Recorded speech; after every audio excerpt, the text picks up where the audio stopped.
আমার নবী জাহান্নামের পচা দুর্গন্ধ পাইয়া চোখের পানিগুলা টপ টপ করে পড়তেছে।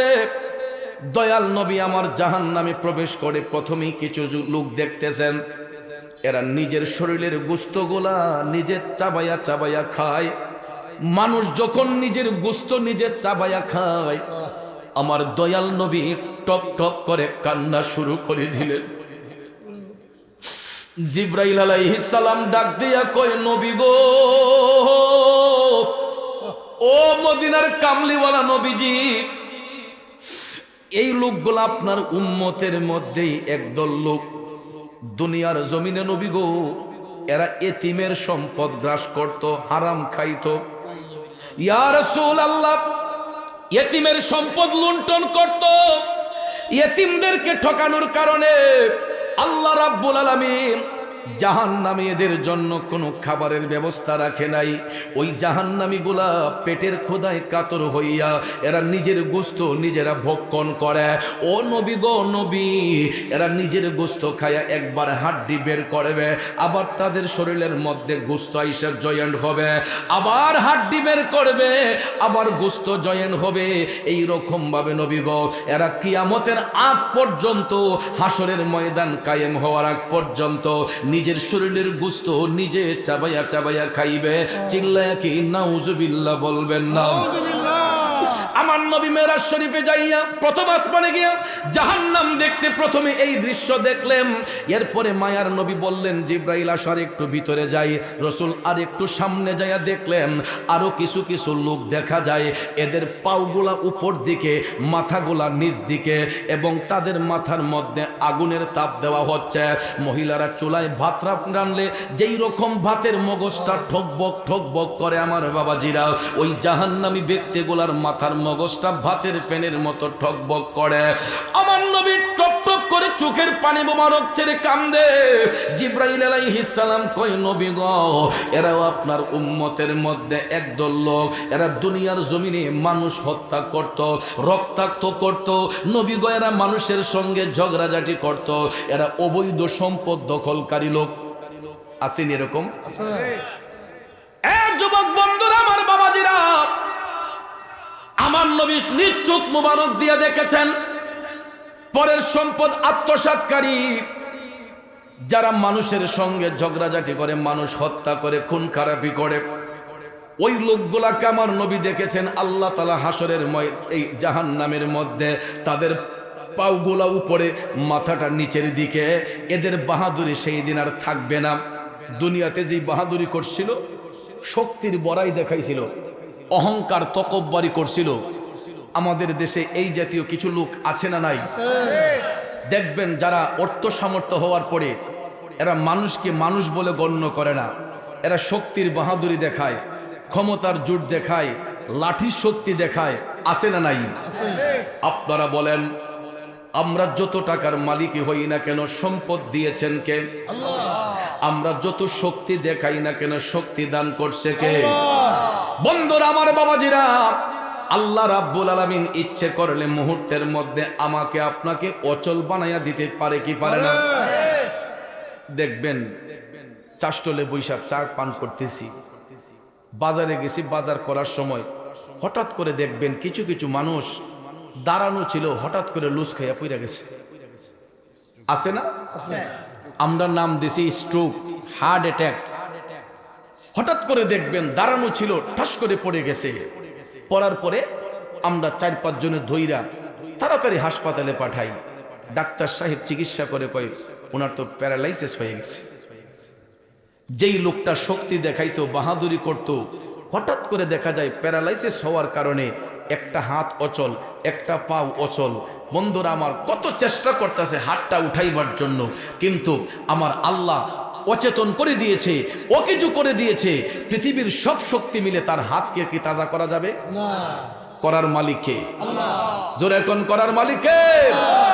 এই জন্য কবি বলেছেন, সৃষ্টিকর্তার ইশারাতে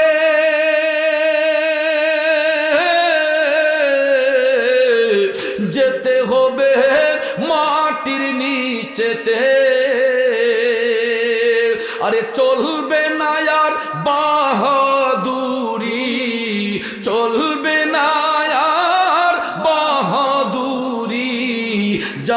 করতে, দুনিয়ায় হায়রে যাহা করতে, দুনিয়ায় ওরে দম ফুরাইলে রঙের জলসা যাইব শেষ হইয়া।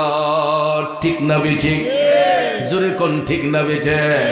কারণ ভাইয়ের আমার, বন্ধুরা আমার আল্লাহ সেই আল্লাহ, তিনি ইচ্ছে করলে আমাদেরকে শক্তি দিতে পারেন, ইচ্ছে করলে শক্তিটা কাইরা নিতে পারেন, ইচ্ছে করলে তিনি আমাদেরকে মরণ দিয়ে দিতে পারেন, ইচ্ছে করলে আমার আল্লাহ বাঁচাতে পারে। কথা কোন ঠিক কিনা?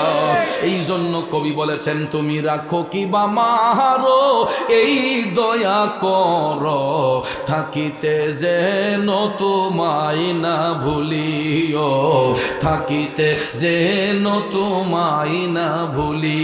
তুমি রাখো কি বা মারো এই দয়া কর, থাকিতে যেন তোমায় না ভুলি।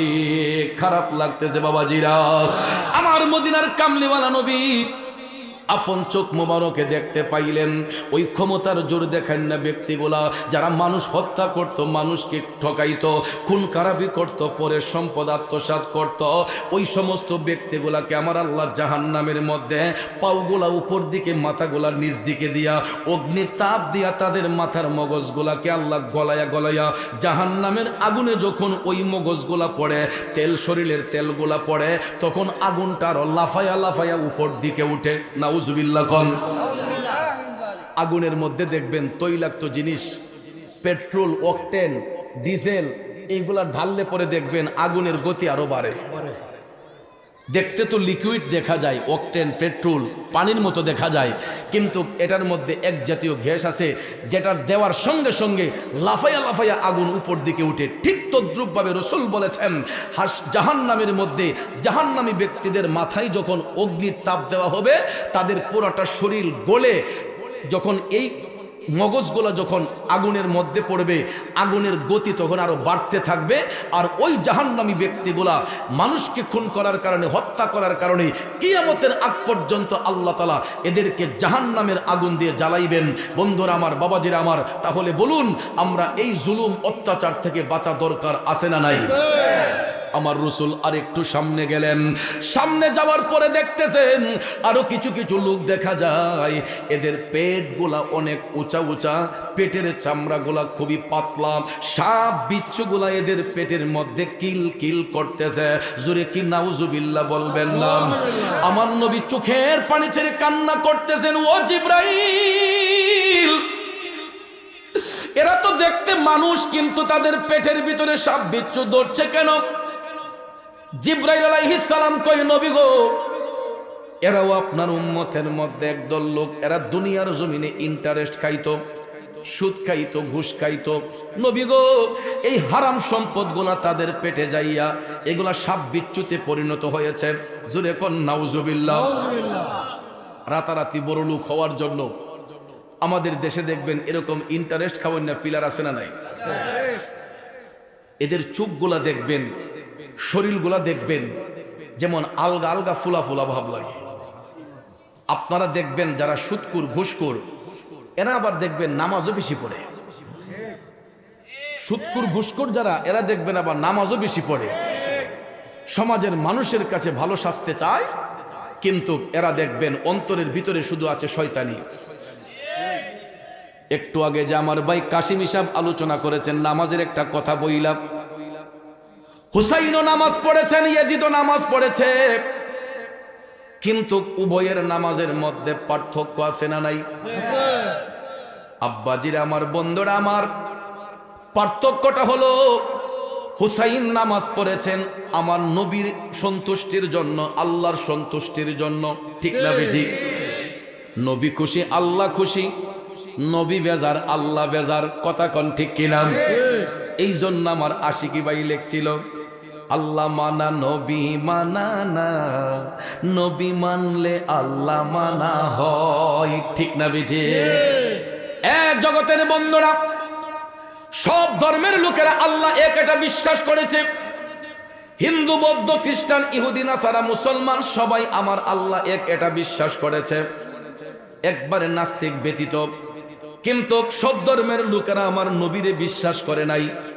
এই জন্য ভাইয়ার আমার হিন্দু বৌদ্ধ খ্রিস্টানরা আল্লাহ মানলে পরকাল মানলে কি হবে, এরা আমার নবীকে মানে নাই। হিন্দু বৌদ্ধ খ্রিস্টান কেন, মুসলমানের মধ্যে এজিদ মার্কা কিছু বেঈমান মুনাফিক মুসলমান আছে, আমার নবী মানতে গিয়া তাদের মধ্যে একটু অ্যালার্জি রোগ আছে, আসেনি? এই যে পোস্টারে আমরা নাম দিয়েছি ঈদে মিলাদুন নবী সাল্লাল্লাহু আলাইহি ওয়াসাল্লাম উপলক্ষে মাহফিল, এই ঈদে মিলাদুন নবী কথাটা শুনলেই দেখবেন কিছু কিছু মানুষের শরীরের মাঝে মরিচের মতো জ্বলে, ঠিক না ঠিক? ঈদে মিলাদুন নবী নামটা দেখলেই দেখবেন কিছু কিছু মানুষের জ্বলে। এ বন্ধুরা আমার, বাবাজিরা, আমার নবীর শুভাগমনে আমরা আনন্দে মাতোয়ারা হইয়া জশ্নে জুলুস ঈদে মিলাদুন নবী পালন করি। কিন্তু দেখবেন এজিদ মার্কা মুনাফিকরা নবীর আগমনে এরা বেজার হয়, খুশি হয় না। এরা কই কিসের ঈদে মিলাদুন নবী, কথা কোন ঠিক না ঠিক? কিসের জশ্নে জুলুস, এটা নাকি বেদাত, এটা নাকি শিরিক। এই জন্য কবি নজরুল বলেছেন, রসুলের অপমানে যদি কাঁদে না তোর মন, মুসলিম নয় মুনাফিক তুই রাসূলের দুশমন, ঠিক কিনা? আমার নবীর অপমানে যদি কারো দিল কাঁপে না, সে যদি মুনাফিকদের সঙ্গ নেই, বুঝতে হবে সেও মুনাফিক, কথা কোন ঠিক কিনা? 1 কোটি মুনাফিক যদি এক পাল্লায় হয়, একটা মুমিন যদি এক পাল্লায় হয়, আমার রসুল বলেছেন একটা মুমিনের পাল্লাই আমার আল্লাহ ভারী করবে। এটার বাস্তবতা হলো কারবালার ময়দানে ইমাম হুসাইন তিনি যখন 10ই মুহররমে মহান আশুরার দিনে 72টা তীরের আঘাত, 34টা বল্লমের আঘাত, 41টা তরবারির আঘাত ইমাম হুসাইনের শরীর মোবারকের মধ্যে, এ যুবক বন্ধুরা আমার, বাবাজিরা, রক্ত মোবারক গোলা সঞ্চার হচ্ছে, টপ টপ করে পড়তেছে। আকাশ কামদে, বাতাস কামদে, গাছ বৃক্ষ তরুলতা থেকে রক্তের ফুটাগুলো টপ টপ করে পড়তেছে। ইমাম হুসাইন কারবালার ময়দানে শুয়ে আছেন। হঠাৎ করে দেখা যায় আসরের নামাজ যখন হই, আসরের আজান যখন হইল, আসরের আজানটা শুনিয়া ইমাম হুসাইন রক্তমাখা শরীর মুবারক নিয়ে উঠে দাঁড়াতে পারেন না। এরপরও তিনি চেষ্টা করতেছেন নামাজটা পড়তে পারেন কিনা। আল্লাহর মহব্বতে, নবীর মহব্বতে হুসাইন নামাজ পড়ার প্রিপারেশন নিলেন। ওই সময় দেখা যায় পাপিষ্ট সীমার ইবনে জিয়াদ হাওলা বিন ইয়াজিদ আয়েশা ইমাম হুসাইনের বুক মোবারকের মধ্যে বৈশা কয়, হুসাইন, ও হুসাইন, তোমাকে এই সুযোগ দেওয়া হবে না। ইমাম হুসাইন ডাক দিয়া কয়, আরে জাহেলের দলেরা, এ জালিমের দলেরা, আমারে আসরের নামাজটা পড়ার সুযোগ দে। কয়, না না না না, তোমার দেহ থেকে কেল্লা আলাদা করে আমরা গিয়ে আসরের নামাজ পড়বো। কথা বুঝেন নাই? এজিদের গোষ্ঠীরা ইমাম হুসাইনকে কয়, হুসাইন, তোমার দেহ থেকে কেল্লা আলাদা করে আমরা গিয়ে আসরের নামাজ পড়বো। আরো জোরে কোন নাউজুবিল্লাহ। তাহলে হেরাও নামাজি, হুসাইনও নামাজি, নামাজি নামাজি পার্থক্য আছে না নাই? এই জন্য যুবক ভাইয়েরা আমার, কথাটা বোঝাবার জন্য বললাম, সব নামাজিরা মুমিন নয়, সব নামাজিরা মুমিন নয়। কারণ আলালা ঈমান আলিমাল্লাহ মুহাব্বাত আলাহু, যার অন্তরে ঈমান নাই তার মধ্যে কিছু নাই, যার মধ্যে ঈমান নাই, নবীর মহব্বত নাই, তার মধ্যে কিছুই নাই, কথা কোন ঠিক কিনা? নবীর মহব্বত অন্তরে না রাখা সারাদিন যদি নামাজ পড়েন, ওই নামাজ দিয়ে আত্মায় শান্তি আসবে না। এই জন্য ভাইয়ের আমার, আমার রসুল দেখেছেন সুদকুর ঘুষকুর যারা যারা হারাম খায়, এরা দেখবেন একটু নামাজি হয় বেশি, ঠিক না বেঠি? মানুষের কাছে বোঝায় এরা বালা মানুষ, তলে দেখলাম এরা খালি গাছ কাটে, দুর্নীতি করে, মানুষের দিলে আঘাত করে, কথা কোন ঠিক না বেঠি? এই জন্য কবি বলেছেন, মন ভাঙ্গে না মসজিদে ভাঙ্গে, ভাঙ্গে আমার আল্লাহর ঘর, ভাঙ্গে আমার আল্লাহর ঘর, মন মন্দিরে আল্লাহর বাড়ি, ব্যথা দিস না তার ভিতর, ঠিক না বেঠে? জুলুমকারীকে আল্লাহ পছন্দ করে না। আপনি নামাজ কাজা করেন, রোজা কাজা করেন, তওবা করলে আল্লাহ ক্ষমা করার ব্যবস্থা রাখছে, আছে। কারণ বন্ধুরা আমার, বাবাজিরা, বান্দা যখন বান্দার মনে কষ্ট দিবে, আমার আল্লাহ কয় বান্দা যতক্ষণ ক্ষমা না দিব আমি আল্লাহ ততক্ষণ তারে ক্ষমা দিব না।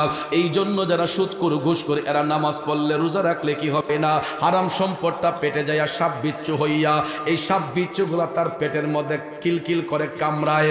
জিব্রাইল কয় নবী গো, সুদকুর ঘুষকুর পেটের মধ্যে যেই সাপে কামড়ায়, একটা সাপ যদি বের হইয়া দুনিয়াতে একটা কালো শ্বাস মারে গো নবী, ওই সাপের বিষে গোটা পৃথিবীটা অন্ধকার হইয়া যাইব।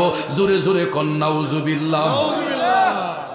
তাইলে এমন ইন্টারেস্ট খাওয়াই না ফিলার আমরা দেশ কম না বেশি? কথা কোন কম না বেশি? এরা দেখবেন খাইতে খাইতে তাজা হইয়া যায়, খাইতে খাইতে তাজা হইয়া যায়, এরপরে দস্তখত দিলে কলম ভাঙ্গালায়। আসেনি এমন? টাকা হইলে কি হইব, শিক্ষা অর্জন করে নাই। তো এমন একটা ইন্টারেস্ট খাওয়াই না ফিলার, সে গ্রামের অনেক বড় সর্দার, ইন্টারেস্ট খাইতে খাইতে সুদ খাইতে খাইতে কলম সাইন দিতে পারে না, ব কলম যেটা কয় আর কি। টাকা পয়সা হয়েছে নি, বড় গেট দিয়া বাড়ি টাড়ি বানাইছে, টাকাওয়ালা হইছে, ওহন তার ছেলে মেয়েও কিছু উপযুক্ত হইছে। এখন একটা মেয়ে যখন উপযুক্ত হইছে, কয় আমার মেয়ের চাকরিয়ান জামাই ছাড়া শহরও ছাড়া বিয়া দিতাম না। এখন গটক যখন আসছে, কয় শহরও চাকরি করতে হইব। তো উকিলও তো গটকও বেশি পড়ালেখা জানে না, তো এক বিয়ার আলাপ লইছে, আয়া কয় ভাই সাহেব জামাই একটা পাইছি চাকরিয়ান শহরও। কয় কি করে? Night guard. কি গার্ড? Night guard. এখন তো গটকরে ধরে লেছে আঞ্জাদা, কয় বাবা তুই আমার বাপ লাগস, কয় ই জামাই সারিস না, নাইট গার্ড। তো সে তো আসলে শিক্ষিত না, অশিক্ষিত মানুষ, সুদ খাইয়া টাকা বানাইছে, এখন শিক্ষার মর্ম তো আর জানে না। কথা কোন ঠিক না ঠিক? জ্ঞানী গুণীর কদর তো আর জানে না। যখন কইছে নাইট গার্ড, এই লোকে মনে করছে না জানি কত বড় চাকরি। আর আঞ্জাদা দুইরা কয় ফুত তুই আমার বাপ লাগস, কয় ই বিয়া কইলাম ফিরেছ না, কয় ঠিক আছে ঠিক আছে। এখন প্রচুর সম্পদের মালিক, সব কিছু দিয়া মেয়ের নাইট গার্ডের কাছে বিয়া দিছে। কয় শহরে থাকবো নি? কয় জি জি শহরে থাকবো। এখন বিয়ার পরে শহরে নিয়ে গেছে, যাওয়ার পরে বাপ না অন কয় জিডার একটু দীক্ষাই, বাড়ির থেকে মিঠাই মিষ্টি লইয়া গেছে জিয়ের বাড়ি বেড়াইতো। গিয়া দেহে বিল্ডিং এর নিচতলায় ছোট্ট একটা রুমের ভিতরে এরা জামাই বোথা হে। ওহন গেছে যে জির দেখতো, গিয়া দেহে রাত্রেবেলা জির জামাই করো নেই। কয় বুঝছি আমার জামাই মনে কোনো কাজে বাহিরে গেছে, কয়েছে সহলে দেহ হইব না। ওন সকালবেলা দেহে আইয়া জামাই ঘুমাইয়া নাক টানে, কই কিতারে? কয় আইলাম, আইয়া জামাই দিয়ে ফোন তো দেখলামই না, রাত্রে সারা রাত থাকলো বাইরে, সকালে ঘুমাইতেছে। ও বুঝছি বেটা শরীরটা মনে ক্লান্ত, আচ্ছা রাত্রে কথা কমনে। আবার যখন বিকাল হইছে, আব্বা বোন আমি আসতেছি, কই আবার রাত্রে বাড়ি গেছে। এরকম একদিন দুই দিন তিন দিন যখন গেছে, অহন বেটা কয় আমার জিয়ের জামাই চাকরি, আর কি চাকরি করে আজকে আমি দেখতে দিব। তো সন্ধ্যার সময় যখন যায় জামাই যখন ঘর থেকে বাড়িছে, এবার আজকে দেখি জামাই কিতা করে। এরপরে ফিস ফিস গেছে, যাওয়ার পরে গিয়া দেখতেছে জামাই শরীরের মাঝে ওই যে সিকিউরিটি গার্ডের যে নাইট গার্ড তাদের যে পোশাক, এই পোশাক পরে হে কুদ্দুর পর বাসে ফু মারে। আর রাত যত গনায় আত্মা কয় এই খবর দো,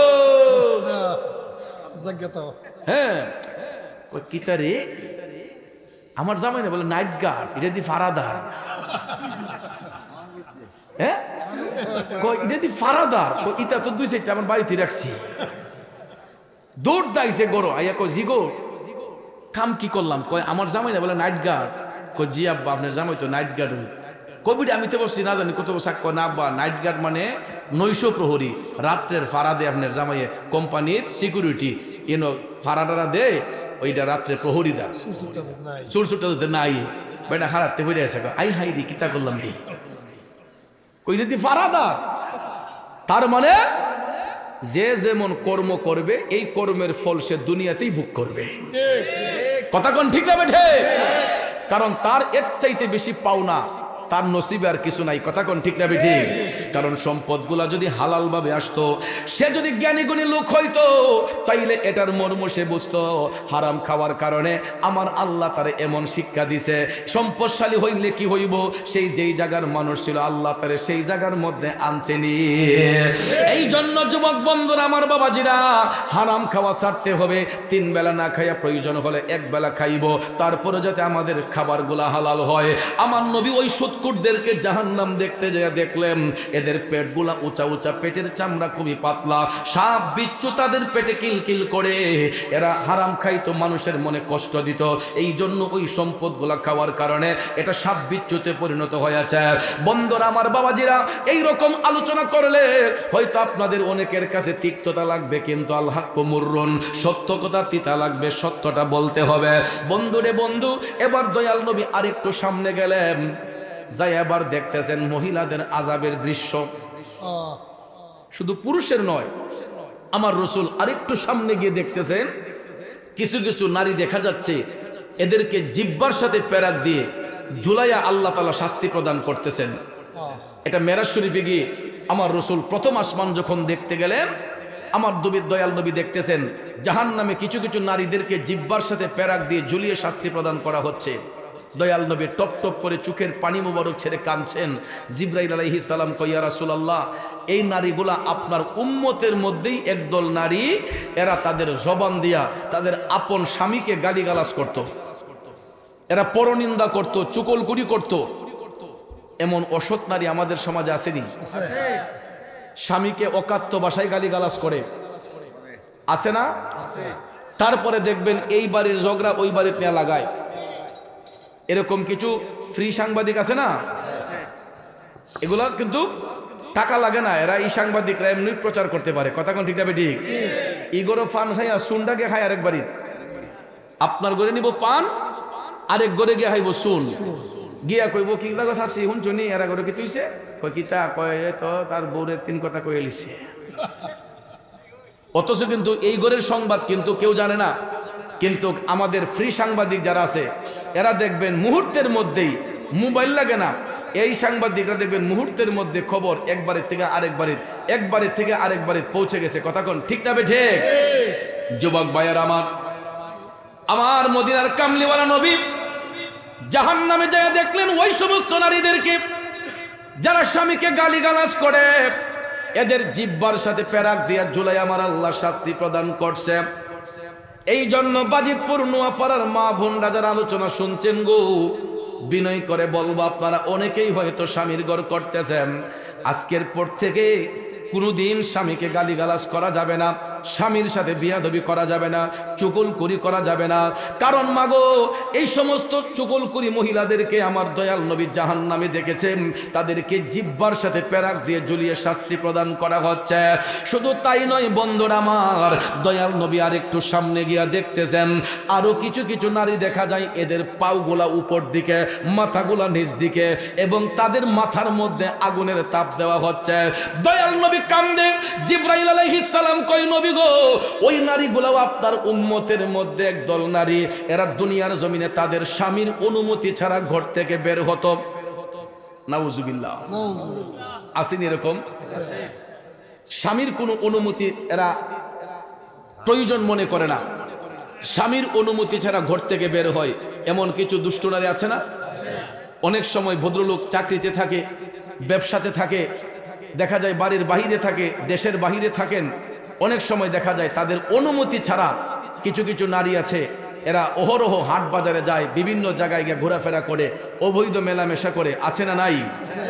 একটা কথা এখান থেকে শিখে রাখেন, বিবাহিত মহিলা ছাড়া অবিবাহিত যারা বাবার ঘরে থাকেন, সাবালিকা মেয়েগুলা, তারা যখন ঘর থেকে বের হবে তখন মা বাবার অনুমতি নিয়ে বের হতে হবে। স্কুলে যাক, কলেজে যাক, ভার্সিটিতে যেখানেই যাক, মা বাবার অনুমতি সাপেক্ষে ঘর থেকে বের হবে। কিন্তু একটা মেয়ের যখন বিবাহ হয়ে যাবে, সে যখন তার স্বামীর অধীনে হয়ে যাবে, এটা মনে রাখবেন, মেয়েগুলা, সাবালিকা মেয়েগুলা তার স্বামীর অর্ধাঙ্গিনী।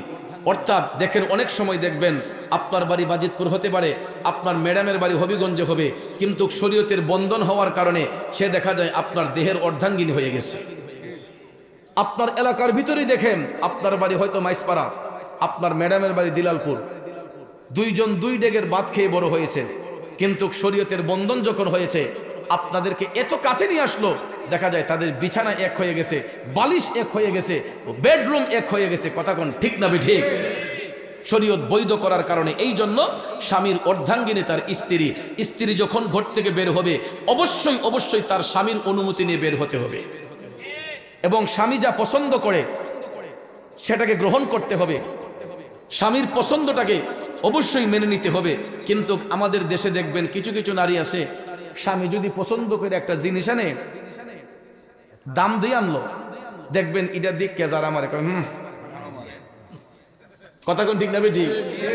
বইয়া সাহেবের দোকান থেকে এত সুন্দর কাপড় টানছে বেটা কিনা, 2000 4000 টাকা আনছে, হ্যাঁ কত সুন্দর শাড়ি আইনা দোকানও রাখছে, বইয়া এই বস্ত্র বিতানের মধ্যে আনছে বাজেটপুর থেকে আইনা, ম্যাডাম ডেকেছে এটা 4000 টাকা আনছি, এটা দিক কই কয় আমি এটার যোগ্য, কয় এটা একটা কাপড় হইলো।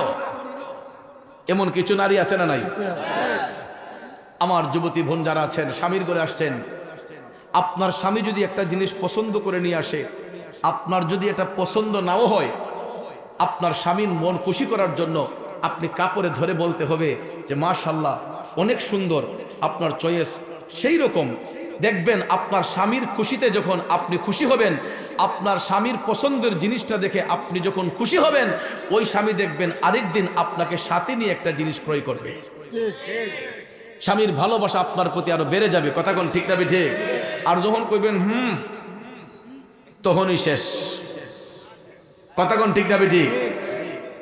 এই জন্য আমার রাসূল জাহান্নামের মধ্যে দেখলেন ওই সমস্ত নারীগুলা যারা স্বামীর অনুমতি ছাড়া ঘর থেকে বের হয়, ওই নারীগুলাকে জাহান্নামী আমার আল্লাহ পাওগুলা উপর দিকে মাথাটা নিচ দিকে দিয়া তাদেরকে শাস্তি প্রদান করছেন।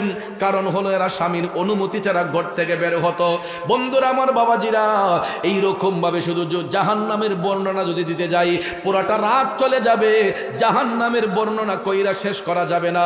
আমার রাসূল এইরকম অহরহ জিনিস জাহান্নামের মধ্যে দেখতে পাইলেন।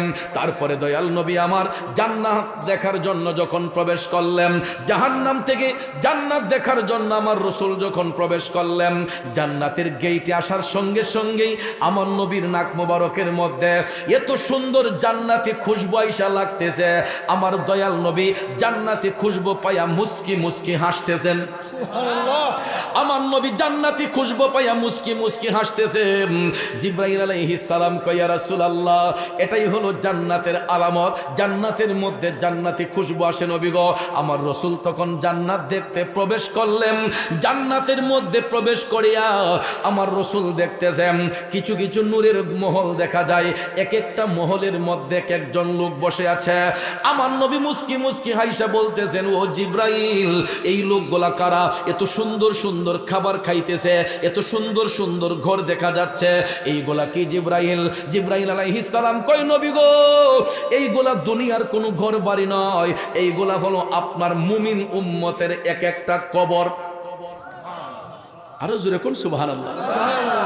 নবী গো, আপনার উম্মতের মধ্যে যারা মুমিন, যারা মুত্তাকি, যারা ইমানদার, ওই ইমানদাররা যখন দুনিয়ার মায়া ত্যাগ করে কবরে আসে, তখন আল্লাহ তাআলা তাদের কবরটাকে 3.5 হাত আর রাখে না। আমরা দুনিয়াবাসীরা যদিও 3.5 হাত কবরে দেই, রাসূল বলেন কবরবাসীদের মুমিনদের কবর 3.5 হাত থাকে না। আমার আল্লাহ ওই মুমিনদের কবরগুলোকে 70 গজ প্রসারিত করে এক একটা মুমিনের কবরকে এক একটা নূরের মহল বানাইয়া দেয়। সুবহানাল্লাহ। আমার বাবাজিরা, বন্ধুরা, তাইলে বলুন দুনিয়ার জিন্দেগি দামি না আখিরাতের জিন্দেগি দামি? আখিরাতের জিন্দেগি দামি। আমরা তো সবাই দুনিয়া নিয়ে পাগল। দুনিয়ার লোভ লালসায় আমাদেরকে এত ব্যস্ত করে ফেলেছে, দেখবেন নামাজের কথা বললে কয় না ভাই সাহেব, কাজ করি তো পারি না, সংসার চালাই তো পারি না। এরকম অজুহাত আছে না নাই? ও ভাই সাহেব আইন না, নামাজটা পড়িও, ও খেত ফাতর তাহি কাজের ঝামেলায় পড়তে পারি না, এরকম অজুহাত দেয়। আসেনি মিয়া? আমার মদিনার কামলিওয়ালা নবী আরেকটু সামনে যাইয়া জান্নাত দেখতে গিয়া দেখতেছে কিছু কিছু সুন্দর সুন্দর নুরানি চেহারার অধিকারী কিছু কিছু লোক দেখা যায়, এদের কপাল থেকে যেই রকম মণিমুক্তা ঝিলিক মারে, এই যে মরিচা বাতিগুলা যেই জিলজিল করে, আমার রসুল দেখতেছেন বিশাল বড় একটা কাফেলা, কিছু কিছু লোক দেখা যায় এদের কপাল থেকে নূরে ঝলঝল করতেছে, যেই রকম ভাবে রাতের আকাশে তারকাগুলা মিটমিট করে ঝিলিক মারে। দয়াল নবী দেখতেছেন জান্নাতের মধ্যে কিছু কিছু পুরুষ দেখা যায়, কিছু কিছু মানুষ দেখা যায় যাদের কপাল থেকে নূরে ঝলঝল করতেছে। আমার রসুল দেখা মুস্কি মুস্কি হাসতেছেন, ও জিব্রাইল, এই সুন্দর সুন্দর ব্যক্তিগুলা কারা? জিব্রাইল আলাইহিস সালাম কয়, নবী গো, এরা আপনার উম্মতের মধ্যে একদল লোক, এরা মুমিন। ইয়া রাসূলুল্লাহ, এরা নামাজি। দুনিয়ার মধ্যে এদের এই কপাল দিয়া এরা আল্লাহকে সিজদা করত নবী গো, এরা শিরিক করত না, এরা কোনো বেবিচারি করত না, কোনো খারাপ কাজ করত না নবী গো, এরা সব সময় না কপালটা জমিনে লাগাইয়া আল্লাহকে সিজদা করত। এই জন্য নবী গো, এই নামাজি ব্যক্তিগুলা দুনিয়া ছেড়ে আসার পরে আল্লাহ রাব্বুল আলামিন এদেরকে জান্নাতের মধ্যে এই উঁচু আসনের মধ্যে রাখছেন। এই নবী গো, এদের কপালের মধ্যে যেই নূরে ঝলঝল করে, এই সিজদার জায়গাগুলা যেখানে তারা সিজদা করছিল, ওই সিজদার জায়গাটা দামি হয়ে গেছে, আমার আল্লাহ এটাকে নূর হিসেবে কবুল করেছে। আর ওই নূরটা মুমিনদের কপালের মধ্যে গিয়া ঝিলিক মারে। কিয়ামত পর্যন্ত ওই নামাজি ব্যক্তিদের কপাল থেকে এই রকম নূরে ঝলঝল ঝলঝল করবে। সুবহানাল্লাহ কোন ভাইয়ার আমার, বন্ধুরা আমার, আমাদের দেশে দেখবেন কিছু কিছু ব্যক্তি আছে যারা দুনিয়া লোভী, আর কেউ কেউ আছে সত্যিকারের প্রেমিক যারা আল্লাহকে খুশি করার জন্য নামাজ পড়ে, ঠিক না বেঠি? আর দেখেন না নামাজি আমাদের দেশে অভাব নাই, কিন্তু আল্লাহ পাবার জন্য, আল্লাহর সন্তুষ্টির জন্য যারা নামাজ পড়বে, ওই সমস্ত মুমিন ব্যক্তিগুলাকে আমার আল্লাহ জান্নাতের মধ্যে প্রবেশ করাবে এবং তাদের কপালে নূরে ঝলঝল করবে। আল্লাহ রসুল জান্নাত দেখতে আরেকটু সামনে গেলেন, যাইয়া দেখতেছেন আরো কিছু কিছু লোক দেখা যাচ্ছে, বিশাল বড় বড় প্রাসাদ, এক একটা ঘরে এক একটা পুরুষ, 70 জন বেহেশতের হুরগেলমা এক একটা পুরুষের সেবা করতেছে। রসুল মুস্কি মুস্কি হাসতেছেন। জিব্রাইল বলতেছেন, নবী গো, এরাও আপনার মুমিন উম্মতের মধ্যে একদল, এরা দুনিয়ার জমিনে তাদের যৌবনটাকে হেফাজত করেছে। কি হেফাজত করছে? যৌবন হেফাজত করছে। 12 বছর থেকে 40 বছর পর্যন্ত নারী পুরুষের মধ্যে যৌবনের একটা উন্মাদনা থাকে, ঠিক না বেঠিক? তখন দেখবেন চুলের বাইশটা সুন্দর থাকে, চামড়াটা টান থাকে, চামড়াটা সুন্দর থাকে, হাসিটা সুন্দর থাকে, মুখ ভর্তি দাঁতগুলো আছে, কত সুন্দর সুঠাম দেহের অধিকারী, কথা কোন ঠিক না বেঠিক? তখন এই যৌবন পায়া কিছু কিছু যুবক যুবতী দেখবেন, এরা দুনিয়াটারে দুনিয়া মনে করে না, মনে করে যে এই দুনিয়াটাই মনে তাদের জন্য চিরস্থায়ী। কিছু কিছু বদ নজরের মানুষ আছে দেখবেন, এরা রূপ যৌবন পাইয়া এরা দেখবেন জিনার কাজে লিপ্ত হয়, বেবিচারিতে লিপ্ত হয়। আবার কিছু কিছু মুমিন বান্দা আছে যারা দেখবেন কারো দিকে কোনো কুদৃষ্টি দেয় না, কারো দিকে কোনো কুদৃষ্টি দেয় না, এরা যৌবন হেফাজত করেছে। এরা রাস্তা দিয়ে চললেও কোনো অশ্লীলভাবে কেউ চলাফেরা করলে তাদের দৃষ্টিটাকে নত করে ফেলেছে, চোখটাকে বন্ধ করে ফেলেছে। এই রকম যৌবনটাকে যারা হেফাজত করেছে, সঠিক কাজে ব্যয় করেছে, ওই মুমিন ব্যক্তিদের জন্য দুনিয়া ছেড়ে যাবার পরে আল্লাহ রাব্বুল আলামিন জান্নাতে এক একটা পুরুষের জন্য 70 জন বেহেশতের হুরগেলমা তৈয়ার রেখেছেন তাদের সেবা করার জন্য। জুড়ে কোন সুবহানাল্লাহ। আমরা একটা দুনিয়াতে সুন্দর মেয়ে দেখলে কই, বাপরে যেই সুন্দর, ঠিক না বেঠিক? আর জান্নাতি হুরদের বর্ণনা করতে গিয়ে রসুল বলেছেন যে জান্নাতি হুরদের নূরের ঝলকটা, তাদের চেহারাতে যে নূর ঝলকে, এই নূরের ঝলকটা যদি পৃথিবীর কোনো পুরুষ দেখতো তাহলে সে সঙ্গে সঙ্গে অজ্ঞান হয়ে যেত। এত উত্তম রূপ, এত উত্তম সৌন্দর্য আল্লাহ তাদেরকে দান করেছে। রসুল বলেছেন দুনিয়াবাসীরা যদি বেহেশতি হুরদের নূরের ঝলকটা সামান্যতম দেখতো তাহলে এরা বেহুশ হয়ে যেত, অজ্ঞান হয়ে যেত। কিন্তু আজকে দেখবেন আমরা অমুকের মেয়ে তমুকের মেয়ে, একটু টল ফিগার লম্বা সুন্দরী হওয়ার কারণে 10-20টা ফুলাফান গিয়া মাসির মতো বন বন করে, আহারে যদি ফাইতাম রে, ঠিক না বেঠে? অনেক সময় দেখবেন ফাঁস লাগাইলাই, এই লাগাইলাই, সেই লাগাইলাই, যদি ফাইতাম রে, নাউজুবিল্লাহ কম। এই রকম বদনজর কুনিয়তে যদি কেউ কারো দিকে তাকায় এদের স্থান হচ্ছে জাহান্নামে। আর এই সমস্ত উত্তম রূপ দেখার পরেও কেউ যদি দুনিয়া লোভী না হয়, আখিরাতের চিন্তা করে, যৌবনটাকে হেফাজত করে, ওই পুরুষের জন্য জান্নাতি একটা পুরুষের জন্য 70টা বেহেশতি হুর আল্লাহ রাখবে তাদের সেবা করার দায়িত্বে। কারণ জান্নাতের মধ্যে কোনো পাওয়ারলেস মানুষকে নেওয়া হবে না। এই জন্য বন্ধুরা আমার, যারা জান্নাতি হবে এরা হাসান হুসাইনের মতো যুবক হয়ে জান্নাতে প্রবেশ করবে। এরা হাসান হুসাইনের মতো জান্নাতে প্রবেশ করবে। জোরে কোন সুবহানাল্লাহ। রজবের 27 তারিখ দয়াল নবী মেরাজে যান, আমি পাপী অপরাধী গাইব কি নবীজির শান। ইয়া রাসূলুল্লাহ ইয়া হাবিবাল্লাহ ইয়া রাসূলুল্লাহ ইয়া হাবিবাল্লাহ। খোদা তাআলার দাওয়াত পেলেন দয়াল নবী আরশে গেলেন। খোদা তাআলার দাওয়াত পেলেন দয়াল নবী আরশে গেলেন। নবীর ছোঁয়ায় মুখরিত এই জমিন আর 7 আসমান। নবীর ছোঁয়ায় মুখরিত এই জমিন আর 7 আসমান। আমি পাপী অপরাধী গাইব কি নবীজির শান। ইয়া রাসূলুল্লাহ ইয়া হাবিব বলুন ইয়া রাসূলুল্লাহ ইয়া হাবিবাল্লাহ ইয়া রাসূলুল্লাহ ইয়া হাবিব। জিবরাইল হলেন খাদিম, যাবেন নবী আরশে আজিম। দুলহা সেজে দয়াল নবী বোরাকেতে পা ওঠান। দুলহা সেজে দয়াল নবী বোরাকেতে পা ওঠান। আমি পাপী অপরাধী গাইব কি নবীজির শান। ইয়া রাসূলুল্লাহ ইয়া হাবিব ইয়া রাসূলুল্লাহ ইয়া হাবিবাল্লাহ ইয়া রাসূলুল্লাহ ইয়া হাবিব। মসজিদুল আকসাতে গিয়া দেখেন নবী কুল আম্বিয়া। মসজিদুল আকসাতে গিয়া দেখেন নবী কুল আম্বিয়া। ইমাম হয়ে নূর নবীজি 2 রাকাত নামাজ পড়ান।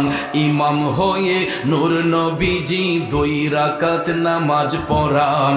আমি পাপী অপরাধী গাইব কি নবীজির শান। ইয়া রাসূলুল্লাহ বলুন ইয়া রাসূলুল্লাহ। একটা জবানও বন্ধ রাখবেন না, চিৎকার মেরে বলুন আল্লাহু আকবার। আমার বাবা জিরা বন্ধুরা, এই পবিত্র রাত হচ্ছে মেরাজের রাত।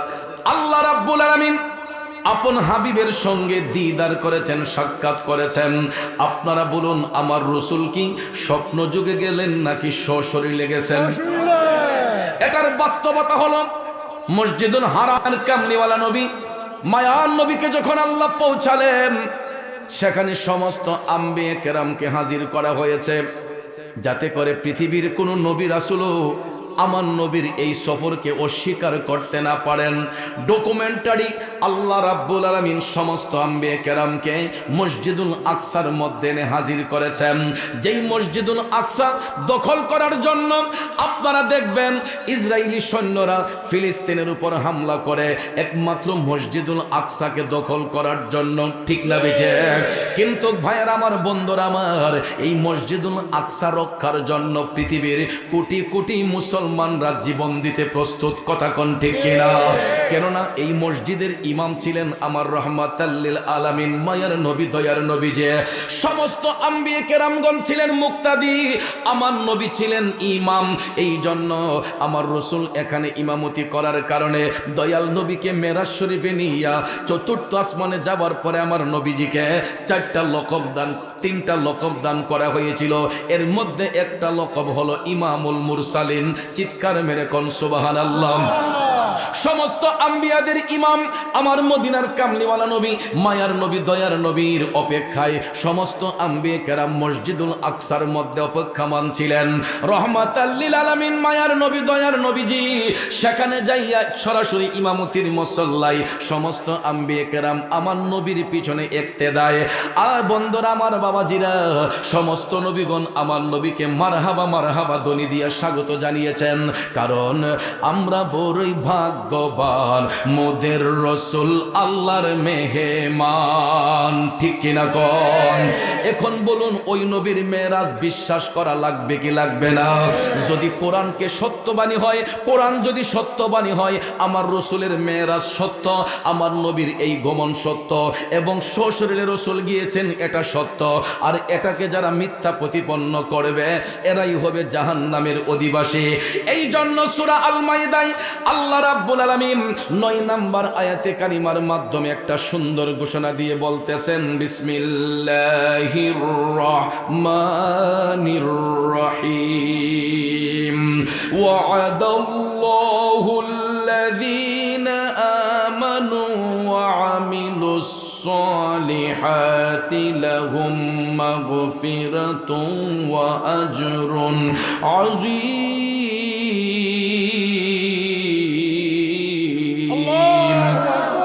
আল্লাহ রাব্বুল আলামিন ওয়াদা করতেছেন, আল্লাহ কয় আমি আল্লাহ ওয়াদা করতেছি, প্রতিজ্ঞা করতেছি, আল্লাযীনা আমানু যারা ঈমান আনবে, ওয়া আমিলুস সলিহাত এবং যারা সৎ কাজ করবে, যারা ঈমান আনবে সৎ কাজ করবে, আল্লাহ তাআলা কয় লাহুম মাগফিরাতুন ওয়া আজরুন আযীম, এদের জন্য আমি আল্লাহর পক্ষ থেকে রয়েছে ক্ষমা এবং তাদের জন্য রয়েছে উত্তম পুরস্কার।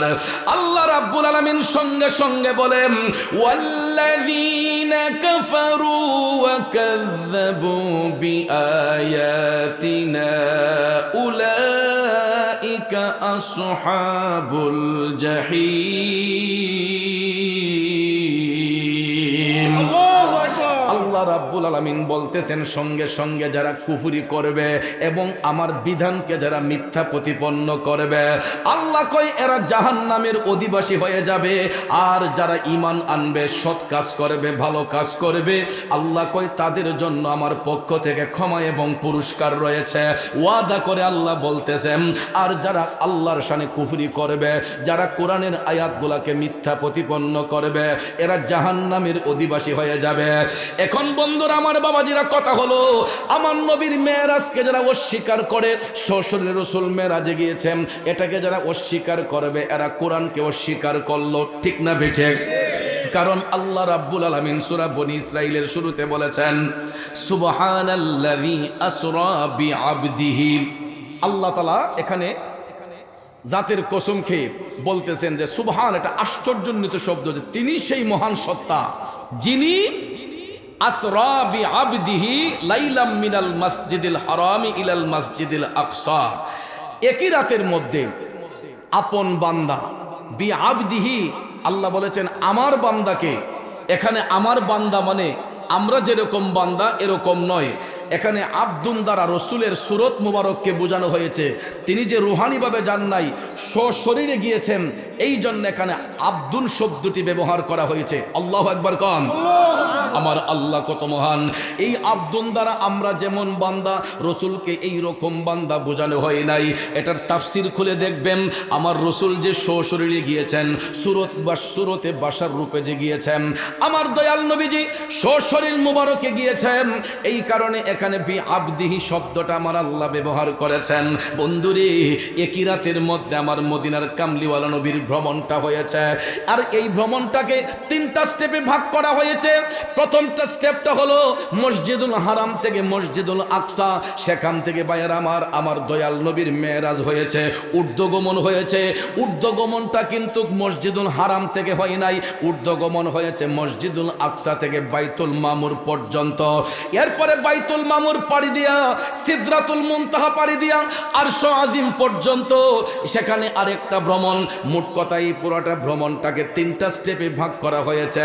আমি দেখলাম আমার ইতিপূর্বে আমার সম্মানিত আলোচক শাইখ মুফতি গোলাম রাব্বানী কাসিমি সাহেব মেরাজের আলোচনা করেছেন, খুব সুন্দরভাবে তত্ত্বভিত্তিক কথা বলেছেন। আমিও পুরা রাত যদি মেরাজের আলোচনা করে শেষ করা যাবে না। আমার ভাইয়ার, আমার বন্ধুর, আমার মূল কথা হলো এই সফরের উদ্দেশ্যটা কি, এই সফর আল্লাহ তাআলা কেন হাবিবকে নিয়েছিলেন। এই ভ্রমণটা করানোর একটাই কারণ, আমার আল্লাহর কুদরতি কালামে যত আশ্চর্যান্বিত বিষয় আছে সব কিছু সচক্ষে হাবিবকে দেখানো এবং জানানোই ছিল এই মেরাজের উদ্দেশ্য। ঠিক না বেঠে? আজকে আমরা ওয়াজে গেলেই হুজুর কবরের আযাব নিয়ে একটু আলোচনা করেন, হুজুর জাহান্নামের একটু আলোচনা করেন, হুজুর কবর হাসর নিয়ে একটু কথা বলেন, হুজুর পর্দার একটু ওয়াজ করেন, হুজুর মা বাবার একটু ওয়াজ করেন, বলে কি বলে না? বাবাজিরা, আমার বন্ধুরা, আমার জাহান্নামের বর্ণনা পাইলাম কার কাছ থেকে? জান্নাতের বর্ণনা পাইলাম কাছ থেকে? হালাল হারামের বর্ণনা পাইলাম কার কাছ থেকে? মাতা পিতার হক সম্পর্কে সংবাদ পাইলাম কার কাছ থেকে? মাতা পিতার হক সম্পর্কে আলোচনা করব। এই সম্মান, এই বার্তাটা আমাদেরকে দিয়েছেন আল্লাহর হাবিব রাহমাতাল লিল আলামিন। যদি আমার নবীর ভ্রমণ না হইতো, রসুল যদি মেরাজ শরীফে না যাইতেন, আমরা জান্নাত জাহান্নাম সম্পর্কে জানতাম না, আমরা হালাল হারাম সম্পর্কে জানতাম না, পাক না পাক সম্পর্কে জানতাম না, সত্য মিথ্যার পার্থক্য নির্ণয় করতে পারতাম না। কবরে কি অবস্থা হয়, হাসরে কি অবস্থা হয়, মিজানে কি অবস্থা হয়, ফুলসিরাতে কি অবস্থা হবে, এই বিষয়গুলো আমরা জানতাম না, কখনো জানার আমরা সুযোগও ছিল না। একমাত্র জানতে পেরেছি আমার মদিনার কামলিওয়ালা নবীর এই পবিত্র ভ্রমণের কারণে। কথা কোন ঠিক না বেজে? এ বন্ধুরা, আমার বাবাজিরা, মদিনার কামলিওয়ালা নবী, মায়ার নবী, দয়ার নবী, বাইতুল মুকাদ্দাসে সমস্ত আম্বিয়া কেরামের উপস্থিতিতে আমার নবী যখন ইমামতি করলেন, 2 রাকাত নামাজের ইমামতি করার পরে জিবরাইল আলাইহিস সালাম ডাক দিয়া কয়, নবী গো, ওগো মদিনার কামলিওয়ালা নবী, এখন আমাদের বাহনটা উপরের দিকে আরোহণ করবে, আপনার এখন মেরাজ শুরু হবে। মেরাজ শব্দের অর্থই হলো ঊর্ধ্বগমন। আমার বন্ধুরা, বাবাজিরা, 70,000 নূরের ফেরেশতা জিবরাইল আলাইহিস সালাম বুরাকের লাগাম ধরে লাগলেন, দুলহা সেজে আমার নবী এই বুরাকের মধ্যে বসলেন। এখন বন্ধুরা আমার, লিফট যেই রকম উপরের দিকে উঠে, আমার মদিনার কামলিওয়ালা নবীকে নিয়ে বুরাক নামক বাহনটা যখন বিদ্যুতের গতিতে উপর দিকে উঠতে লাগছে, উঠতে উঠতে উঠতে প্রথম আসমানের দ্বার কাছে যখন গেল, প্রথম আসমানের দরজার মধ্যে নক করার সঙ্গে সঙ্গে প্রথম আসমানের ফেরেশতা মেহেতের কাবিল তিনি জানতে চাইলেন কে। জিবরাইল বলতেছেন, আনা জিবরাইল, আমি জিবরাইল। তখন ফেরেশতা কাবিল বলতেছে, সাথে কে? কয়, আমার সাথে আছেন রাহমাতাল লিল আলামিন। রাহমাতাল লিল আলামিন নবীর পরিচয় দেওয়ার সঙ্গে সঙ্গে প্রথম আসমানের দরজাটা ওপেন হয়ে গেল, খুলে গেল। রাহমাতাল লিল আলামিন নবী প্রথম আসমানের মধ্যে যখন উঠলেন, উঠার সঙ্গে সঙ্গে মানব জাতির আদি পিতা হযরতে বাবা আদম সফিউল্লাহর সঙ্গে সাক্ষাৎ হয়ে গেল। সুবহানাল্লাহ। প্রথম আসমানের মধ্যে যাইয়া বাবা আদম সফিউল্লাহর সঙ্গে সাক্ষাৎ হলো। হযরতে বাবা আদম আলাইহিস সালাম প্রথম আসমানে ওঠার সঙ্গে সঙ্গে আমার রসুলকে বললেন, মারহাবা বিন নাবিয়্যিস সালিহি ওয়াল আখিস সালিহি। জুরে কন্যা সুবহানাল্লাহ। আমার মদিনার কামলিওয়ালা নবীকে অভ্যর্থনা জানানোর সঙ্গে সঙ্গে হযরতে বাবা আদম আলাইহিস সালাম বলছেন, নবী গো, আপনার জন্য আমার আল্লাহ এই প্রথম আসমানটা সুসজ্জিত করে রাখছেন। নবী গো, আপনার যা খুশি আপনি তাই দেখতে পারবেন। ইয়া রাসূলুল্লাহ, আমার আল্লাহ তাআলা আপনাকে দেখানোর জন্য জান্নাত এবং জাহান্নামকে সুসজ্জিত করে রাখছেন। আপনি চাইলে আগে জান্নাত দেখতে পারবেন, আপনি চাইলে আগে জাহান্নাম দেখতে পারবেন। আমার মদিনার কামলিওয়ালা নবী ডাক দিয়া কই, জিবরাইল, আমি জান্নাত দেখব, পরে আগে জাহান্নামটা দেখব। প্রথম আসমানে উঠার সাথে সাথে আমার রসুলকে জান্নাত জাহান্নাম দেখার পারমিশন দেওয়া হলো। রসুল বললেন, জিবরাইল, আমি জান্নাত পরে দেখব, আগে জাহান্নামে আমার উম্মতকে কি অবস্থায় রাখা হবে এই চিত্রটা আমি আগে দেখতে চাই। জিবরাইল আলাইহিস সালাম নবীজির খাদেম, ইয়া রাসূলুল্লাহ আপনার মর্জি আল্লাহ কবুল করুক। নবী গো আপনি যা বলবেন আমি তাই শুনতে রাজি। রাসূল বললেন চলো আগে জাহান্নাম প্রদর্শন করি। আমার মদিনার কামলিওয়ালা নবী প্রথম আসমানে উঠার পরে যখন জাহান্নাম দেখতে যখন যাচ্ছেন, হঠাৎ করে আমার রাসূল দেখতে পাচ্ছেন রাস্তার দুই পাশে বৃক্ষরাজি দেখা যায়। একটা গাছের পাতা সবুজ, একটা গাছের পাতা লাল। মদিনার কামলিওয়ালা নবী দেখতেছেন একটা গাছের পাতা সবুজ রঙের, আরেকটা গাছের পাতাগুলা লাল আকার ধারণ করে। গাছের মরা পাতা যেরকম ঝরে যায় এই রকম গাছের পাতাগুলা আগুনের মতো লাল হইয়া গাছ থেকে ঝরে পড়তেছে। আমার রাসূল বলতেছেন জিবরাইল রাস্তার দুই পাশেই বৃক্ষ দেখা যায়, ডান পাশে বৃক্ষ বাম পাশে বৃক্ষ। এই ডান পাশের গাছের পাতাগুলা সবুজ, বাম পাশের পাতাগুলা লাল কেন? জিবরাইল আলাইহিস সালাম কয় নবী গো এই ডান পাশের পাতাগুলা এটা জান্নাতের নিশানা, আর বাম পাশের যেই পাতাগুলা এটা জাহান্নামের নিশানা। ও নবী গো আপনার উম্মতের মধ্যে যারা জান্নাতি হবে ইয়া রাসূলুল্লাহ এদের জান্নাতি পোশাক সবুজ রঙের হবে, জান্নাতি পোশাক সবুজ রঙের হবে। এই জন্য নবী গো এই সবুজ গাছের পাতাগুলার দ্বারা বোঝানো হয়েছে আপনার উম্মতের মধ্যে যারা ঈমানদার হবে মুমিন হবে এদের মাথার মধ্যে সবুজ পাগড়ি পরিধান করিয়া সবুজ পোশাক পরিধান করে আল্লাহ তাআলা এদেরকে জান্নাতের মধ্যে প্রবেশ করাবে। আল্লাহু আকবার। আর ইয়া রাসূলুল্লাহ বাম পাশের যেই পাতাগুলা লাল বর্ণ দেখা যাচ্ছে নবী গো এগুলা হচ্ছে জাহান্নামীদের চিত্র। আগুনে পুড়ে যেই রকম লাল হইয়া যায় এই গাছের পাতাগুলা লাল হওয়ার কারণ হলো নবী গো আপনার উম্মতের মধ্যে যারা জাহান্নামী হবে ওই জাহান্নামী ব্যক্তিগুলা এরা আগুনের মতো লাল রঙের পোশাক পরিয়া এরা জাহান্নামী অবস্থান করবে। এই জন্য আব্বাজি পুরুষ ব্যক্তিদের জন্য লাল কাপড় শোভা পায় না, ঠিক। পুরুষ ব্যক্তিদের জন্য লাল কাপড় শোভা পায় না। আমার যুবক বন্ধুরা বাবাজিরা আমাদের দেশে দেখবেন লাল কাপড় পরেন না লোক আছে না নাই? লাল কাপড় পুরুষের জন্য শোভা পায় না। আমার রাসূল যখন সাহাবাই কেরামের মাজলিসে বসে আলোচনা করছেন হঠাৎ করে দেখা যায় লাল রঙের পোশাক পরে এক সাহাবী আমার নবীজির সঙ্গে সাক্ষাৎ করতে আসছেন। আসার সাথে সাথে রাসূল ওনার থেকে মুখটাকে আড়াল করে আমার রাসূল একটু পিছন দিয়ে দিলেন। সাহাবী লজ্জায় কাতর, নবীজি পিছ দিলেন কেন? তখন মদিনার কামলিওয়ালা নবী বলতেছেন আপনার গায়ের পোশাকটা আপনার বিবিকে দান করে দিন। আল্লাহু আকবার। আপনার গায়ের পোশাকটা আপনার বিবিকে দান করেন। পুরুষ ব্যক্তির গায়ে লাল কাপড় শোভা পায় না। রাসূল বলেছেন উম্মতকে যে আপনি ওই কাপড়টা ফেলে দেওয়ার কথা বলেন নাই, যে এটা আপনার বিবিকে দেন। মহিলারা লাল কাপড় পরতে পারবে কিন্তু পুরুষের বেলায় লাল কাপড় পরা নিষেধ আছে। কথাটা কি বুঝতে পেরেছেন? বন্ধুরে বন্ধু, তারপরে আমার মদিনার কামলিওয়ালা নবী মায়ার নবী দয়ার নবী প্রথম আসমান পাড়ি দিয়া আমার রাসূল যখন দ্বিতীয় আসমানের মধ্যে গেলেন সেখানে যাইয়া হযরতে ইয়াহিয়া আলাইহিস সালামের সঙ্গে সাক্ষাৎ হয়ে গেল। সেখানে যাইয়া হযরতে ইয়াহিয়া আলাইহিস সালামের সঙ্গে সাক্ষাৎ হলো। তিনি আমার মায়ার নবীকে মারহাবা ধ্বনি দিয়ে তিনি অভ্যর্থনা জানালেন। তখন তিনি দ্বিতীয় আসমানের অবস্থাগুলা বুঝতে পারলেন। বন্ধুরা আমার বাবাজিরা, তারপরে তিনি তৃতীয় আসমানের মধ্যে গেলেন। তৃতীয় আসমানের মধ্যে যাইয়া আমার মদিনার কামলিওয়ালা নবী হযরতে ইউসুফ আলাইহিস সালামের সঙ্গে সাক্ষাৎ হয়েছে। তৃতীয় আসমানের মধ্যে যাইয়া হযরতে ইউসুফ আলাইহিস সালামের সঙ্গে সাক্ষাৎ হলো। তিনি তৃতীয় আসমানের সমস্ত দৃশ্য দেখার জন্য আল্লাহর হাবিবকে সহযোগিতা করলেন। মদিনার কামলিওয়ালা নবী তৃতীয় আসমানের দৃশ্য দেখার পরে এবার মদিনার কামলিওয়ালা নবী চতুর্থ আসমানের মধ্যে যখন গেলেন, চতুর্থ আসমানের ফেরেশতা দরজা খোলার পরে আমার মায়ার নবী দয়ার নবী সেখানে যাই হযরতে ইদ্রিস আলাইহিস সালামের সঙ্গে সাক্ষাৎ হইল। আল্লাহু আকবার। চতুর্থ আসমানের মধ্যে হযরতে ইদ্রিস আলাইহিস সালাম আমার নবীর সঙ্গে সাক্ষাৎ করলেন। তিনি আমার নবীকে মারহাবা ইয়া রাসূলুল্লাহ বলে তিনি অভ্যর্থনা জানাইলেন। চতুর্থ আসমানের মধ্যে যাওয়ার পরে আমার মদিনার কামলিওয়ালা নবীর শরীর মুবারকের মধ্যে একটা পোশাক মুবারক গায়ে দিয়েছিলেন। এই পোশাক মুবারকটা ছিল সবুজ রঙের পোশাক। আমার নবীর সামনে চার রঙের পোশাক আইনা হাজির করা হয়েছিল।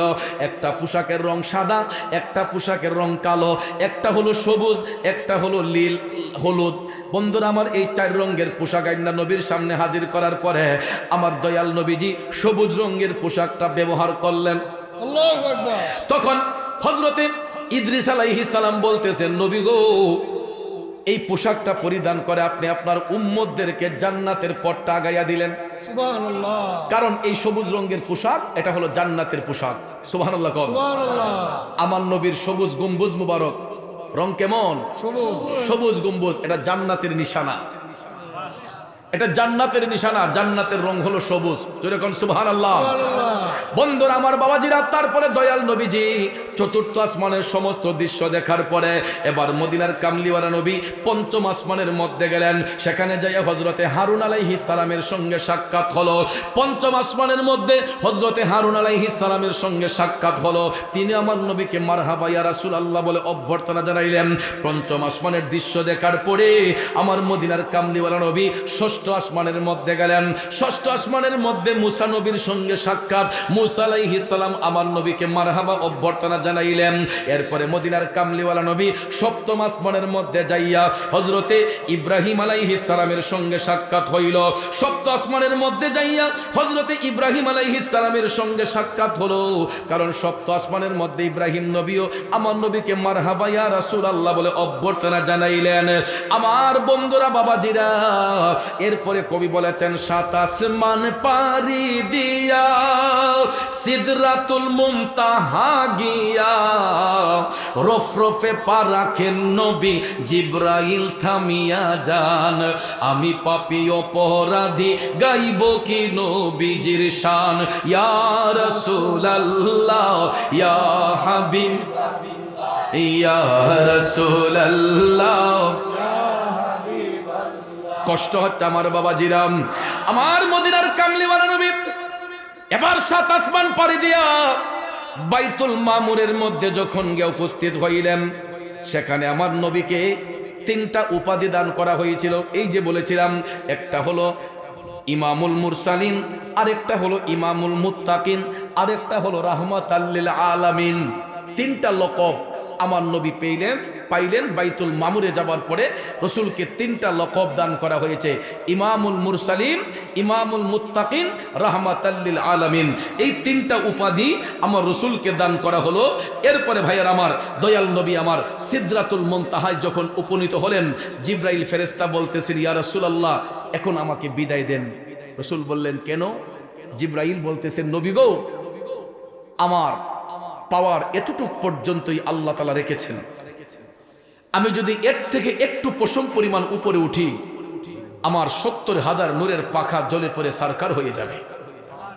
ইয়া রাসূলুল্লাহ, বুরাক নামক বাহন আর উপর উঠতে পারবে না, তারও পারমিশন নাই। ছেড়ে দিলেন বুরাক। সিদরাতুল মুনতাহা যাওয়ার পরে বুরাক ছেড়ে দিলেন। জিবরাইল আলাইহিস সালামকেও বিদায় দেওয়া হলো। এখন আমার মদিনার কামলিওয়ালা নবী আরো উপরে উঠবেন। দেখেন, জিবরাইল ফেরেশতা পর্যন্ত সিদরাতুল মুনতাহার উপরে আরশে আজিমে যাওয়ার পারমিশন নাই, একমাত্র নবী ছাড়া। আসমানো হি উপর সব নবী রহ গে, আসমানো হি উপর সব নবী রহ গে, अर्शो आज़म पे पहुंचा हमारा नबी। जुरे कन्ना सुबहानाल्लाह। আমরা কেমন নবীর উম্মত মিয়ারা, আমরা নিজের ইজ্জত তো নিজে জানি না কতটুকু উপরে আমাদের ইজ্জত। আজকে গিয়া ইহুদি খ্রিস্টানদেরকে বন্ধু বানাই, ইহুদি খ্রিস্টানদের সঙ্গে বন্ধুত্ব স্থাপন করি, বিধর্মীদেরকে নিয়ে খেলানালা করি। অথচ কোরআন শরীফে স্পষ্ট আল্লাহ তাআলা বলেছেন, ইহুদি খ্রিস্টানদেরকে তোমরা নিজেদের বন্ধু বানাইও না। আমি ওই দিন তাতালচরের মাহফিলে বলে আসছিলাম যে ইহুদি খ্রিস্টানকে তোমরা বন্ধু বানিও না, এরা পরস্পর বন্ধু হয়, এরা কখনো মুমিনের বন্ধু হতে পারে না। আর যারা তাদেরকে বন্ধু বানায় এরা তাদেরই অন্তর্ভুক্ত। এর বাস্তবতা হলো, আমি ওই দিনও বলে এসেছি, দেখবেন আমার নবীর মেরাজের আলোচনা করবে না, বরঞ্চ রসুলকে বলে রসুল নাকি কাউবয়। নাউজুবিল্লাহ মিন জালিক। কেমন ইংলিশ জানুন না, ওই যে ওই নাইট গার্ডের মতো আর কি। ঠিক ঠিক। বেশি ফটোর ফটোর করলে ইমান কেমনে নষ্ট হয়। ইংলিশ বলতে বলতে আমার নবীর সানে গিয়া খ্রিস্টাইনা ভাষা দিয়া কয় রসুল নাকি কাউবয়, আমার নবী নাকি গরু রাখাল। আরো জোরে কইতেন না নাউজুবিল্লাহ। এই কথাটা তো মুখে আনাও পাপ। আমি যে বলছি আস্তাগফিরুল্লাহ, আল্লাহ আমাকে ক্ষমা করুক, ঠিক, ঠিক। আয় আল্লাহ তুমি আমার ক্ষমা করো। ঠিক। আমার রসুলের সামনে এই রকম কথা যারা বলতে পারে, তারপরে রসুলের বডি ফিটনেস দিয়ে কথা কয়, নবীজি নাকি 6 প্যাক ছিল বডিতে, 6টা পার্ট নাকি ছিল, আমার নবী নাকি এমন বডি ফিল্ডার ছিলেন। নাউজুবিল্লাহ কম। নাউজুবিল্লাহ। অথচ দেখেন আমার নবীজির 11 জন বিবি ছিলেন যারা উম্মাহাতুল মুমিনিন, যাদেরকে মুমিনদের মা বলা হয়। 11 জন বিবির মধ্যে কেউ কোনোদিন আমার দয়াল নবীজির সতর মুবারক দেখার সুযোগ হয় নাই। সুবহানাল্লাহ। অনেক মুফাসসিরিনে কেরাম বলেছেন, বিভিন্ন সাহাবাই কেরাম থেকে রাওয়ায়াত এসেছে, আম্মা জান আয়েশা সিদ্দিকা রাদিয়াল্লাহু তাআলা আনহা থেকে রাওয়ায়াত এসেছে যে রসুল নিজের লজ্জাস্থান মুবারকও কোনোদিন তাকান নাই। অন্য তাকাইবে দূরের কথা, আমার রসুলও কখনো নিজের লজ্জাস্থান মুবারকের দিকে তাকান নাই। সুবহানাল্লাহ কোন। কারণ তাকানোর প্রয়োজন নাই। নবীজির পেশাব মুবারক, পায়খানা মুবারক, রক্ত মুবারক, আঙ্গুল মুবারক, চুল মুবারক, কথা কোন ঠিক কিনা। অথচ দেখেন আমার আপনার নাভির নিচে যদি চুল উঠে 40 দিনের ভিতরে না কাটলে এটা হারাম হয়ে যায়। ঠিক। বগলের গোপগুলা এগুলা 40 দিনের ভিতরে না কাটলে আপনার হারাম হয়ে যায়। মাকরুহ তাহরিমি, হারামের সমতুল্য, কথা কোন ঠিক না ঠিক। এই জন্য হাতের নখ, গোপ, আমাদের নাভির নিচের চুলগুলা এগুলা দ্রুত কাটতে হয়। যখন দেখবেন কালো হয়ে গেছে তখনই এগুলাকে পরিষ্কার করতে হয়। কারণ আত্মহুরু শাত্রুল ঈমান, পবিত্রতা হলো ঈমানের অংশ, কথা কোন ঠিক না বেঠিক। আমার আপনার দেহের এই চুলগুলা নাপাক হয়ে যায়, নাভির নিচের চুলগুলা নাপাক হয়ে যায়, 40 দিনের ভিতরে এগুলা কাটতে হয়, কথা কোন ঠিক না বেঠিক। কিন্তু আমার রসুলের চুল মুবারক, রক্ত মুবারক, আঙ্গুল মুবারক, পাও মুবারক, নখ মুবারক, প্রত্যেকটা হচ্ছে নূরুন আলা নূর মুবারক, কথা কোন ঠিক কিনা। ওই নবী বলে কাউবয়। নাউজুবিল্লাহ। তারপরে কত বিয়াদবি। আমার রসুল নাকি 23 বছরের যুবক 40 বছরের বৃদ্ধা খাদিজাকে নাকি বিয়ে করেছেন। নাউজুবিল্লাহ। নাউজুবিল্লাহ মিন জালিক। কথার মধ্যে কোনো শালীনতা নাই। অথচ দেখেন তাদের নাম নেওয়ার সঙ্গে সঙ্গে, উম্মাহাতুল মুমিনিনদের নাম নেওয়ার সঙ্গে সঙ্গে বলতে হয় আম্মা জান খাদিজাতুল কুবরা, আম্মা জান আয়েশা সিদ্দিকা, কথা কোন ঠিক না ঠিক।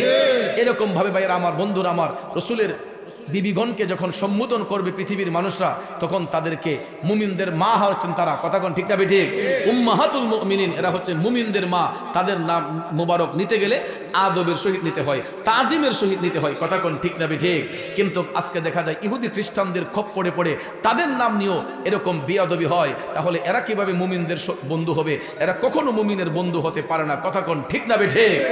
আজকে সত্যের পক্ষে কথা বলছে বিদায় আমাদেরকে বলে আমরা নাকি বেদাতি, আমরা নাকি ভণ্ড, আমরা নাকি এই, আমরা নাকি সেই। আমাদের আলোচনা বন্ধ হয়ে যাবে, করতে পারবে না। ইজ্জত দেওয়ার মালিক কে? ইজ্জত নষ্ট করবেন কে? আল্লাহ। বেইজ্জতি করতে পারে, আল্লাহ ইজ্জত দিতে পারে। এই জন্য ইজ্জতওয়ালা মানুষদেরকে যারা বেইজ্জতি করতে চায়, আমার আল্লাহর পক্ষ থেকে তাদেরকে বেইজ্জতি করা হয়, এবং এটার বাস্তবতাও রয়েছে, ঠিক কিনা বলেন? তো ভাইয়ার আমার, বন্ধুরা আমার, আমরা এই মেরাজুন নবীর আলোচনা করলে এইগুলা পাই। আমার রসুল মহান আরশ আল্লাহর মধ্যে আল্লাহ তাআলা হাবিবুল্লাহ বলে উঠিয়েছেন, যেখানে কোনো ফেরেশতার আগমন হয় নাই, কোনো নবীদের আগমন হয় নাই। বুরাক ছেড়ে দিলেন, জিব্রাইলকে ছেড়ে দিলেন। আল্লাহ রাব্বুল আলামিন রফরফ নামক একটা বাহন আমার রসুলকে বহন করার জন্য আল্লাহর কুদরতি ইশারায় পাঠালেন। এই রফরফ নামক বাহনের বর্ণনা করতে গেলেও ব্যাপক সময়ের দরকার লাগবে। ভাইয়ের আমার, এটা কেমন বাহন? অনেক মুফাসসিরিনে কেরাম এই রফরফ নামক বাহনের বর্ণনা করতে গিয়ে অনেকেই অনেকভাবে অভিমত করেছেন। কেউ কেউ বলেছেন এই রফরফ নামক বাহনটা ছিল হুজুর গাউসে পাক আব্দুল কাদের জিলানীর রূহ মুবারক। আরো জোরে করেন সুবহানাল্লাহ। এটা বললেই তো আগুন লাগবে, কথা কোন ঠিক না ঠিক। কারণ বন্ধুরা আমার, বাবাজিরা আমার, আল্লাহ চাইলে পারে কি পারে না? কথা কোন পারে কি পারে না? তো যাক, সেই দিকে আমি যাচ্ছি না। আমার রসুল রফরফ নামক বুরাকের মধ্যে উঠে মহান আরশ মুআল্লার কাছাকাছি আল্লাহ তাআলা বলে, উদনু মিন্নি ইয়া হাবিবি, ও বন্ধু আরেকটু কাছে আসুন, কাছে আসুন। আমার রসুল জুতা মুবারক খুলে আরশের মধ্যে উঠতে চাইলেন। আল্লাহ কয়, হাবিব আপনি জুতা রেখে উঠবেন কেন? আমার আরশ আল্লাহ আপনার জুতা মুবারকের ধুলির অপেক্ষা করতেছে। আল্লাহ কয়, ও হাবিব, আপনার জুতা মুবারকের ধুলি দিয়ে আমার আরশটাকে আপনি ধন্য করে দেন। হাবিবের সম্মান কেমন আল্লাহ তাআলা দিয়েছেন দেখুন। আর ওই সমস্ত টুন্না মৌলবীরা আমার নবীর শানে গুস্তাকি করে, বিয়াদবি করে, তোদের বিয়াদবি কি আসে যায়? আল্লাহ কয়, ওয়ারাফা'না লাকা যিকরাক, ও হাবিব, আপনার ইজ্জত, আপনার প্রশংসা আমি আল্লাহ বাড়িয়ে দিয়েছি। তারপরে বন্ধুরা আমার, আরশ মুআল্লাক পাড়ি দিয়ে আমার রসুল যখন এই লা মকানে, আল্লাহ তাআলা কয়, ও বন্ধু আরেকটু কাছে আসুন। আল্লাহ তাআলা এমন একটা জায়গার মধ্যে হাবিবকে নিয়ে এলেন, তাফসিরের মধ্যে এসেছে যে রসুলের নূর মুবারককে আল্লাহ এত কাছে নিয়ে গেলেন, মাঝখানে একটা চুল ফেলে দিলে যেই রকম জায়গা ফাঁক থাকে, আল্লাহ তাআলা হাবিবকে এত কাছে মিশাইলেন যেন মাঝখানে একটা পশম পরিমাণ, চুল পরিমাণ জায়গা যেন ফাঁক রয়ে গেল। আল্লাহ তাআলা হাবিবের সঙ্গে কথা বলতেছেন, ও হাবিব, বন্ধু তো বন্ধুর বাড়িতে আসলে কিছু না কিছু নিয়ে আসে। আমরা যখন বন্ধুর বাড়িতে দাওয়াতে যাই, মিঠাই মিষ্টি কিছু নেই না? আল্লাহ তাআলা হাবিবকে বললেন, হাবিব, বন্ধু বন্ধুর বাড়িতে আসলে কিছু না কিছু নিয়ে আসে, আপনি কি নিয়ে আসলেন? আমার রসুল ডাক দিয়া কয়, আমি খালি হাতে আসি নাই। আল্লাহ, বন্ধু বন্ধুর বাড়িতে আসলে তো কিছু না কিছু আনতে হয়, আপনি তো শিখাইছেন। আমি তো খালি হাতে আসি নাই, আমি আমার গুনাহগার উম্মতের গুনার বোঝা নিয়ে আপনার কাছে হাজির হয়েছি। আমি আর কি আনবো? আমি আমার গুনাহগার উম্মতের গুনার বোঝা নিয়ে হাজির হয়েছি। আল্লাহ খুশি না বেজার? আল্লাহ তাআলা খুশি যে দেখো আমার হাবিব উম্মতকে কত ভালোবাসে। আমার আল্লাহ হাবিবের উম্মতের প্রতি দরদ দেখে আল্লাহ তাআলা কয়, হাবিব, আপনি উম্মতকে এত ভালোবাসেন, আপনার উম্মতের জন্য কি দিতে পারি? তখন দয়াল নবী বলতেছেন, বন্ধু কি বন্ধুর কাছ থেকে কোনো কিছু চেয়ে নেই? খুশি হইতে দিবেন। তখন আল্লাহ তাআলা ওই একটু আগে কাশিম হিসেবে এটা বলে গিয়েছেন, আমার আল্লাহ 50 ওয়াক্ত নামাজ, 6 মাস রোজা উম্মতের গুনার বোঝা হালকা করার জন্য দিয়েছেন। যখন রসুল 7 আসমান আয়েশা ইব্রাহিম নবীর সঙ্গে সাক্ষাৎ, আবার যখন তিনি নিচে আসলেন 6ষ্ঠ আসমানে মুসা নবীর সঙ্গে সাক্ষাৎ, তো মুসা আলাইহিস সালাম একটু কথা বেশি বলতেন, তিনি প্রশ্ন করতেন বেশি। সুবহানাল্লাহ।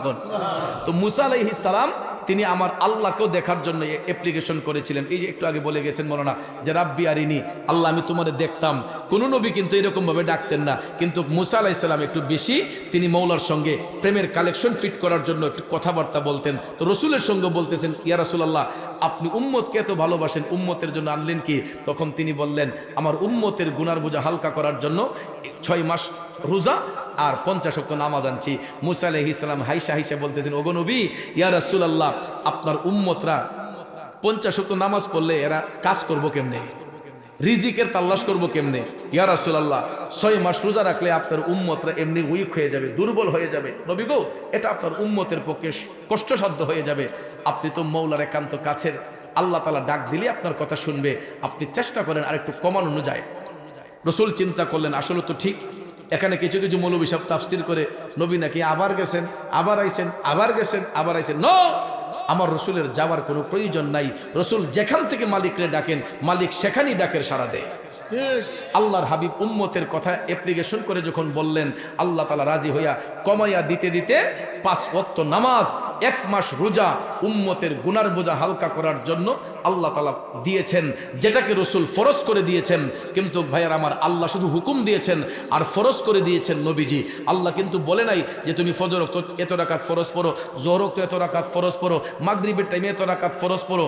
এইগুলো আল্লাহ তাআলা আমাদেরকে শিখান নাই। আল্লাহ শুধু আদেশ করেছেন, আর এই আদেশকে বাস্তবায়ন করার জন্য কত রাকাত নফল পড়ব, কত রাকাত সুন্নত পড়ব, কত রাকাত ওয়াজিব, কত রাকাত ফরজ, কিভাবে সালাতুল তাসবিহ, সালাতুল হাজত, সালাতুল ইশরাক, সালাতুল তাহাজ্জুদ, এই রকম নামাজগুলা, বন্দেগীগুলা কিভাবে করব শিক্ষা দিয়েছেন রাহমাতাল লিল আলামিন। এই জন্য ওই নবীর গোলামি করতে হবে।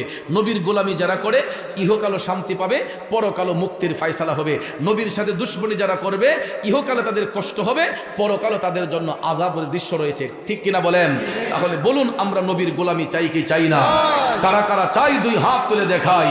নারায়ে তাকবীর, নারায়ে রিসালাত, আহলে সুন্নাত ওয়াল জামাত, সুন্নি মহা সম্মেলন, পবিত্র ঈদে মিলাদুন নবী। বন্ধুরা আমার, সবশেষে কথা হলো, আমরা দয়াল নবী উম্মতের গুনার বোঝা হালকা করার জন্য নামাজ এবং রোজা নিয়ে আসছেন। তাহলে বলুন, ওই নামাজ পড়া দরকার না সারা দরকার? আজকের মাহফিল তখনই সার্থক হবে